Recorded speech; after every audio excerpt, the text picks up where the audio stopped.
하나님이 우리 인간을 창조하실 때 생각보다는 대단히 위대하고 또 놀랍고 아름답게 창조해 주셨습니다.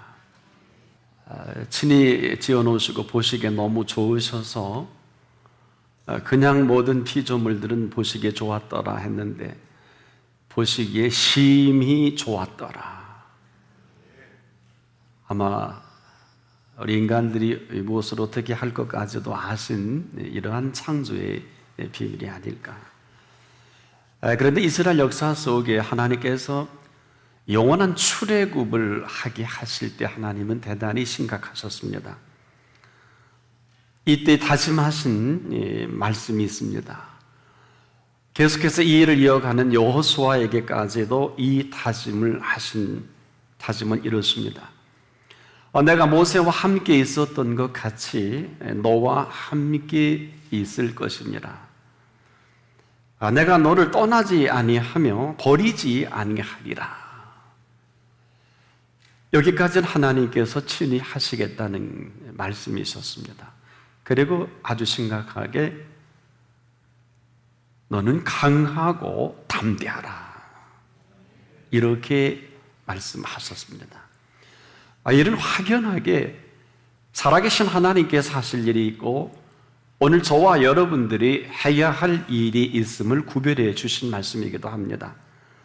하나님의 일은 하나님이 계속 할 것은 틀림없는데 내가 아무리 일을 한다 그래도 너희가 이 일에 함께 하지 않으면 이것은 아무 소용이 없다는 말씀이기도 합니다.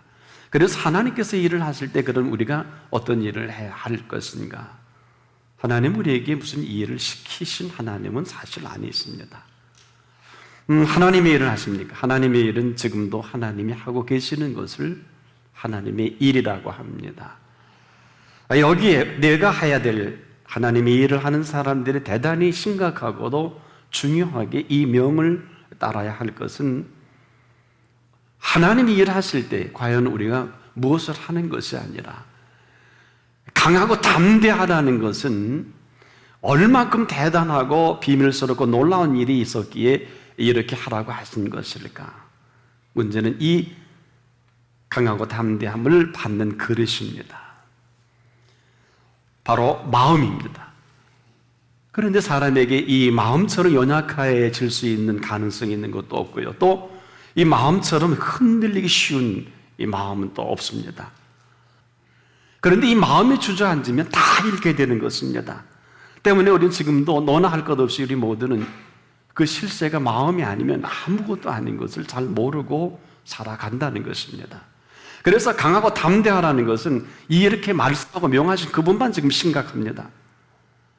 아무리 힘들고 어려워도 강하고 담대할 때 그분의 살아계심을 맛보게 되고요. 나와 함께 하심이라든지 그분이 하시는 구체적인 것을 알게 되는 것이죠. 근데 우리는 가장 힘든 것도 한 가지가 상황이에요. 어느 누구도 우리가 처해 있는 이 상황을 피할 수가 없어요. 갑자기 소나기가 온다든지, 갑자기 옆에 있는 지인들이 사망을 한다든지, 알 수 없는 경제적인 불황으로 사업이 문을 닫을 수밖에 없다든지요. 또 갑자기 잘 나가던 사업장이 그냥 막을 내린다든지, 이것을 우리가 도무지 예측할 수도 없어요. 상황이지 다른 이유가 아닙니다. 이로 인해서 가장 치명타를 받는 것이 뭘까요? 마음이에요. 이 마음은 어떤 모습으로 흘러가는지 아무도 눈치를 채지 못합니다. 여러분, 마음은 그냥 흐트러진다 하는데 이 마음이 흐트러지는 소리도 안 나요. 여러분, 마음을 얼마나 아십니까? 우리가 이 마음은 어떤 모습으로 흘러가는지 눈치채는 사람이 아무도 없어요. 우리가 살아가는 축이 이 마음이면서 이 마음이 흔들리기 시작하면 천하 없는 누구라도 감당할 수가 없어요. 그래서 이 마음에는 항상 축을 이루어 가야 할 것이 하나님이 우리에게 주시는 메시지입니다.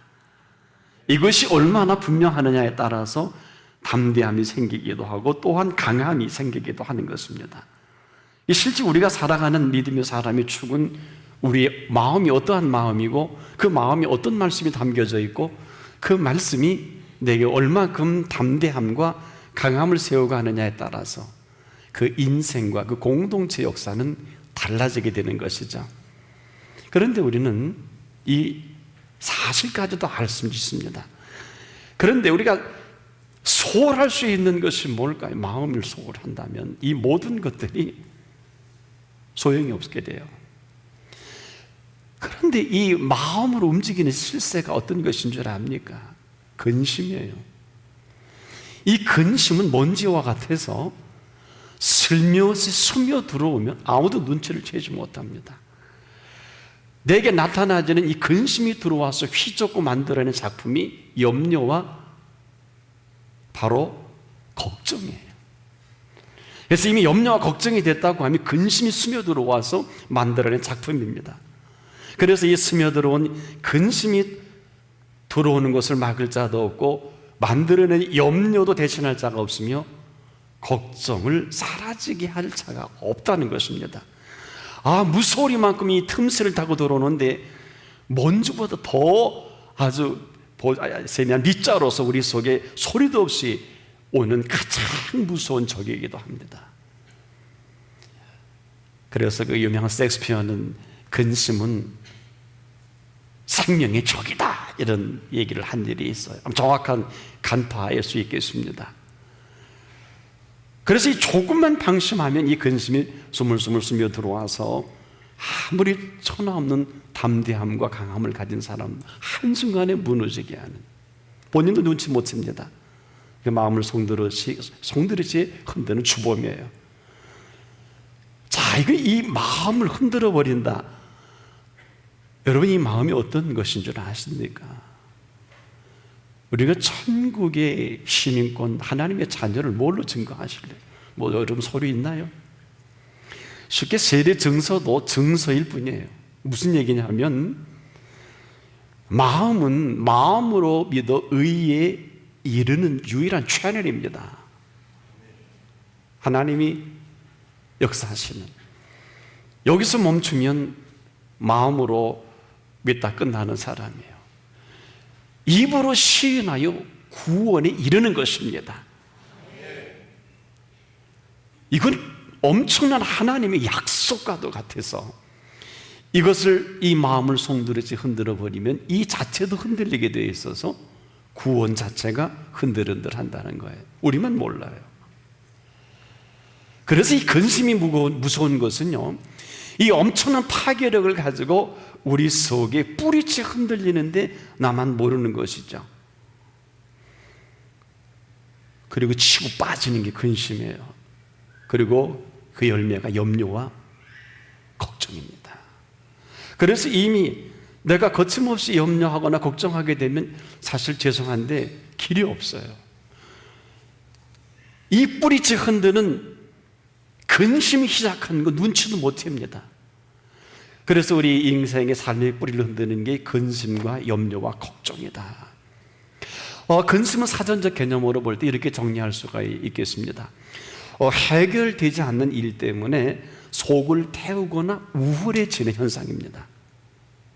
그런데 이것은 한 상태를 말하거든요. 근심은, 즉 우리가 해결되지 않는 일은요, 그냥 해결되지 않는 일이지 근심할 일이 아닙니다. 그렇지 않을까요? 깊이 생각할 수 있어야 합니다. 해결되지 않는 일로 속을 태운다든지 우울해지는 것은 내 몫입니다. 이것은 심리적인 현상이기도 해요. 사실 관계할 것이 없거든요. 해결되지 않는 일은 해결하면 될 것이고 필요하다면 시간도 기다리면 될 일이지 내 마음이 상처를 입을 일은 아닌데 이 일로 인해 내가 상처를 입어서 비참하게 된다는 것이죠. 자, 이것은 우리가 이렇게 생각하는 것만큼 이렇게 우리 보통 근심할 수도 있고 염려할 수도 있겠다, 이 정도가 아닙니다. 그래서 이것을 막아설 수 있는 유일한 지킴과 버팀목이 바로 담대함이요, 바로 강함인데, 바로 이 담대함처럼 이 근심이 스물스물 스며들어올 때 이것을 막아낼 확실한 바이러스는 담대함밖에 없어요.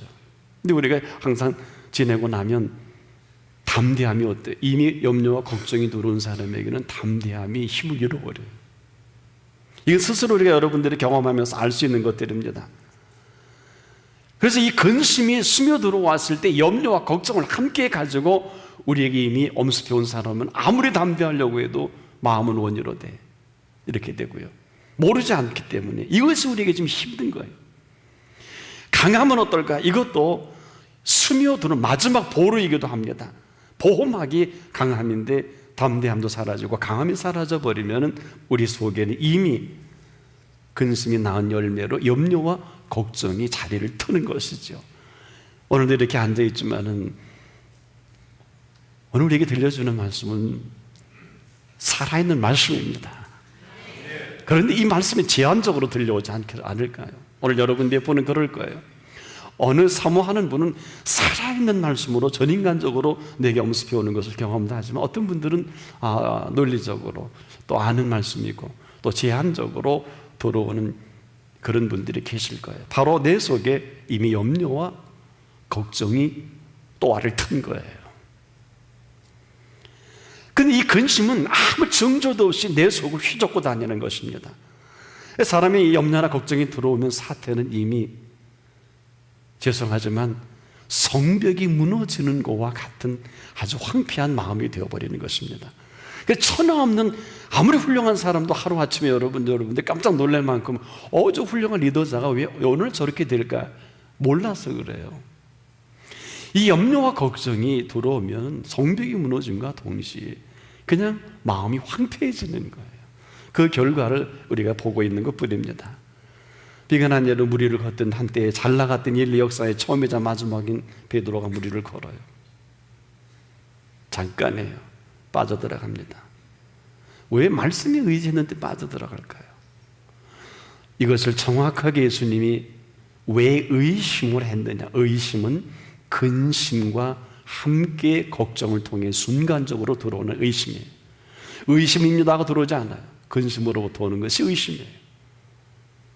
그런데 다행히 예수님이 덥석 그 앞에서 잡아줬기에 망정이지, 아마 그러지 않았다면 성경은 이렇게 기록할 거예요. 말씀에 의지해서 무리를 걷다가 거기서 빠져 죽더라, 이렇게 기록을 했었어야 될 거예요. 아닐까요?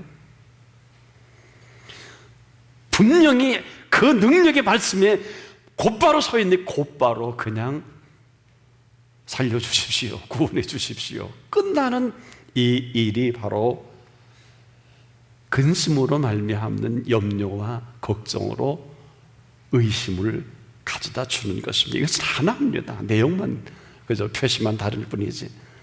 그래서 지금도 믿음으로 걷는 사람들이 한순간도 방심할 수 없는 이 심각성을 모르기 때문에 믿음의 사람들이 어느 날 하늘 치솟았다가 어느 엄청난 더 받다가 조심하셔야 돼요. 사실은 조심할 필요도 없지만 내 마음속에 염려와 근심이, 염려, 걱정이 들어왔을 때 이 근심이라고 하는 놈은 그냥 그대로 우리를 무너지게 하는 주범이라는 거예요. 그래서 지금도 내가 아니면 하나님도 아니에요. 신학을 하면 뭐합니까? 목회를 하면 뭐합니까?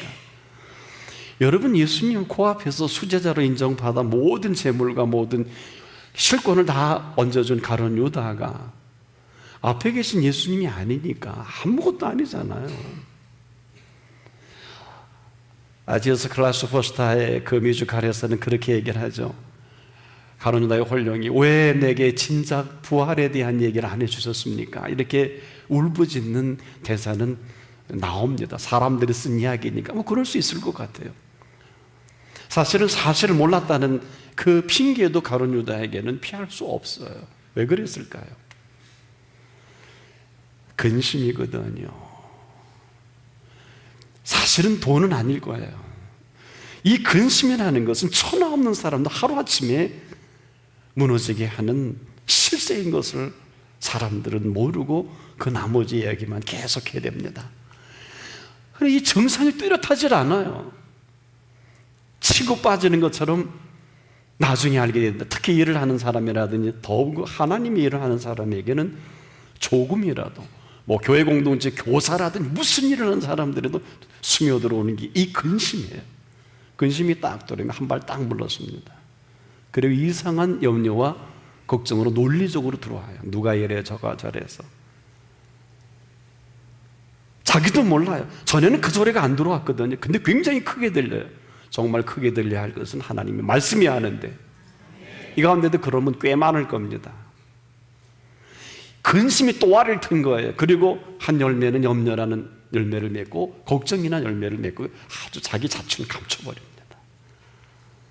얼마나 근심스럽고 얼마나 염려스럽고 걱정되세요, 세상이.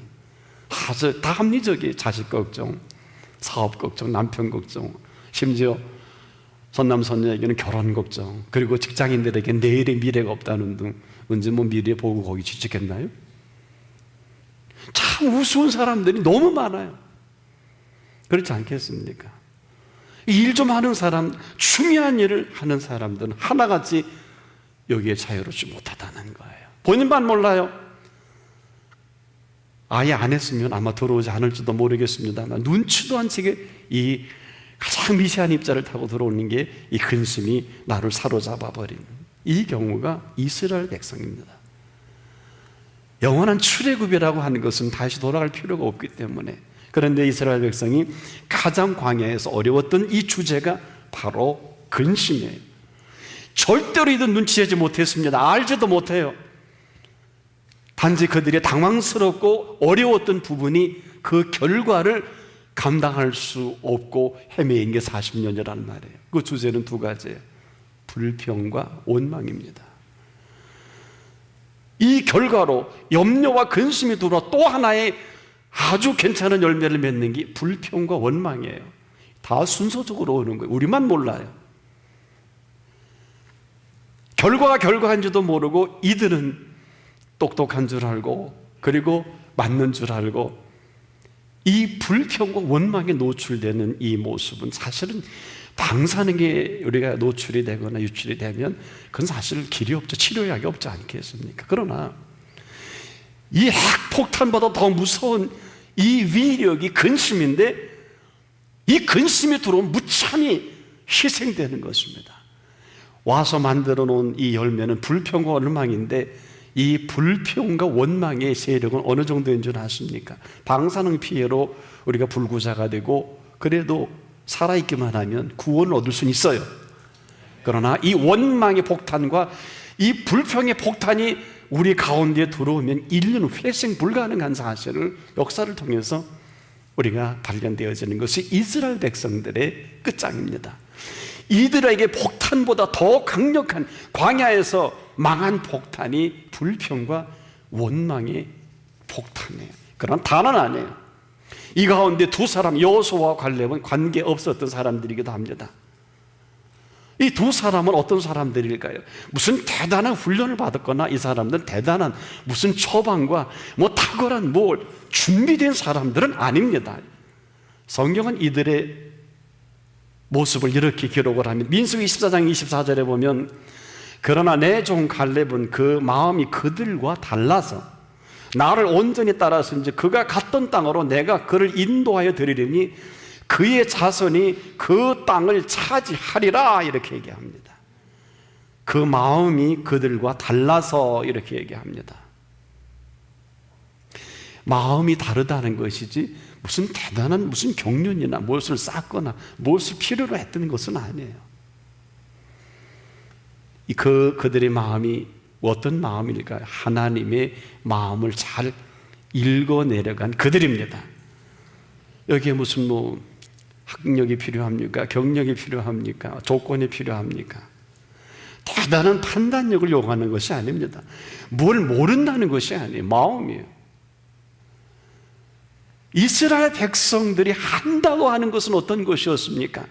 그들이 기껏 한다는 마음은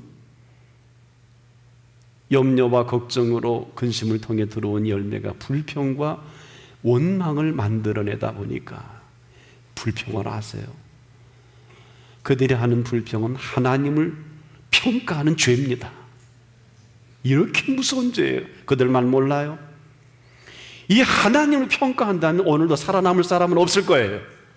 이게 불평인 걸 아는 사람이 없어요. 이스라엘 백성은 몰랐으니까 그대로 끝났지 않을까요? 또 하나의 폭탄은 원망의 폭탄인데 이 원망 어떤 것입니까? 하나님을 멸시하는 겁니다.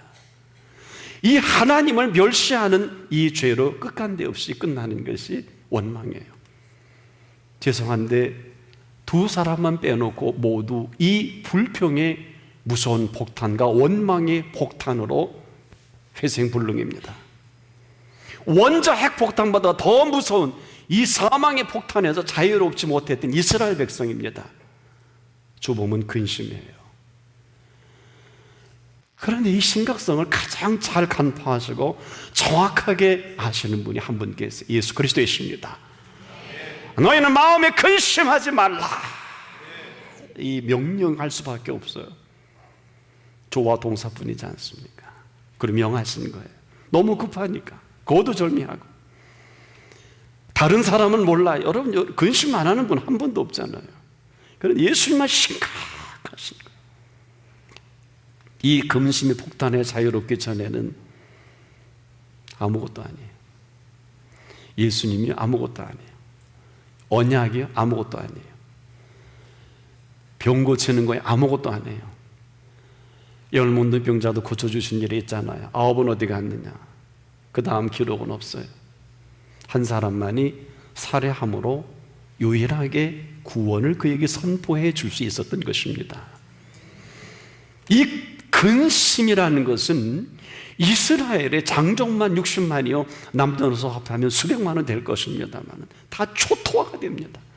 인류 역사의 원자 핵폭탄으로 수백만이 죽은 예는 없을 거예요. 그러나 이 강력한 가장 무서운 불평의 폭탄과 원망의 폭탄으로 수백만의 이스라엘을 광야에서 깨끗하게 사라져버립니다. 역사는 여기서 끝나지 않습니다. 지금도 아마 수천만 명이 이 근심의 폭탄 속에 감추어진 이 파괴력으로 멈출 거예요. 아무도 몰라요. 이 심각성을 알았다면 그렇게 살지는 않겠지요. 이렇게 무서운 게 근심입니다. 근심은 그 하는 순간부터 그분으로부터 분리하는, 우주 공간에 우주선을 쏘을 때 그 본체와 동체가 분리되는데 영원히 우주미아가 되는 것처럼 근심은 그분과 분리시켜서 영원한 분리로 만들어가는 이 무서운 것이 바로 근심입니다. 아무도 또 한 번 떨어져 나가면 다시 회복이 불가능한 게 근심이에요. 근심하기 때문에 기도 생활이 멈추고 감격이 사라지고 감동도 없고 건건한 정말 그 많은 말씀은 모르는 것이 없는데 나와 관계없는 얘기고 그 말씀 속에 하나님은 능력이 없다고 그러고 하나님은 나를 기억하지 않는다고 하고 그리고 내가 이렇게 살아도 아직 살아있으니까 괜찮은가 보다 하고 살아가는 이 우리를 기만하는 실체가 근심인 것이거든요. 그래서 이 근심은 우주를 삼켜버립니다. 근심은 예수님마저도 삼키려고 달려드는 거예요. 이렇게 세상이 심각한 게 어디 있습니까? 지금 우리가 벌어지는 이 모든 일들에 실세가 있어요. 아무도 모릅니다. 여러분 우리가 아는 교만은요, 이것은 불신은 이것은 나중 얘기입니다. 이 이야기는 맨 마지막에 얻어지는 게 교만은 패망의 선봉이라고 하잖아요. 이것은 맨 마지막에 나타나는 현상이에요. 결과론입니다. 불신앙도 마찬가지입니다. 이미 근심의 열매가 맺혀져 있는 사람의 특징 중에 하나는요, 귀한 것을 귀하게 여길 줄 몰라요. 고마운 것을 절대로 고마워하지 않아요. 모든 것을 당연하게 여기고자 하는 스스로의 위로가 근심에서 오는 것입니다. 아무도 몰라요. 이 근심이 시작된 현상보다 위대한 파괴력은 인류 역사에 아직 없어요. 그런데 예수님만이 이 사실을 심각하게 여기셨다는 것입니다. 너희는 마음에 근심하지 말라. 하나님을 믿으니 또 나를 믿으라. 근심의 가장 위험 표지판을 정확하게 간파하신 예수 그리스도께서 놀랍게도 우리를 정확히 보신 거예요. 근데 더 놀라운 것은 뭔지 아십니까? 우리가 지금 가장 잘 아는 게 근심이에요. 저와 여러분이 가장 잘 아는 게 근심입니다. 일을 빙자해서, 선한 일을 빙자해서, 괜찮은 일을 빙자해서 하나님의 뜻을 이룬다는 이 빙자로 가장 잘 아는 게 이 근심인 것을 아는 사람이 별로 없어요. 이 근심이 염려와 걱정을 끌어들이고 이것이 하나님이 천없는 일도 불평하게 하고 원망하게 하고 나서야 이스라엘 백성이 두 사람만 빼놓고 그 세대는 다 사망할 수밖에 없는 이 엄청난 무서운 것을 오늘 우리도 인정하지 않는 거예요. 만약에 인정한다면 두 사람 살아난 여호수아와 갈렙의 컨셉이 되겠죠. 어떻게 해서 여기서 헤어나올 수 있을까요? 오직 하나밖에 없습니다. 예수 그리스도를 믿는 믿음 안에서만이 가능한 것입니다. 부디 오늘도 이 엄청난 가장 무서운 폭탄에서 우리가 자유로울 수 있는 길은 오직 한 길, 가장 강하고 담대한 믿음으로 말미암 이후로 여러분의 한 시간 한 시간 한순간 한순간이 펼쳐져 가는 한 분 한 분 되기를 축복합니다.